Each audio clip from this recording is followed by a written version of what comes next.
మావయ్య, వెంగమాంబ ఎవరు? ఆమె భక్తి ఎందుకంత గొప్పది?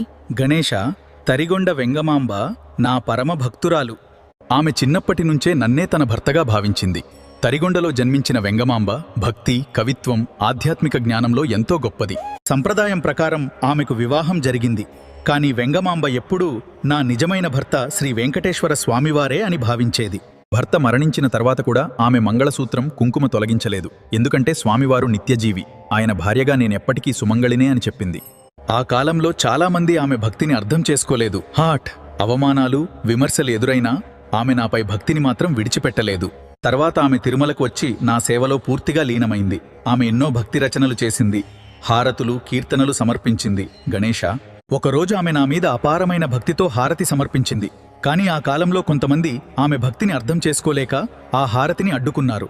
ఆమె కన్నీళ్లు నేను చూడలేకపోయాను. అందుకే నేను స్వయంగా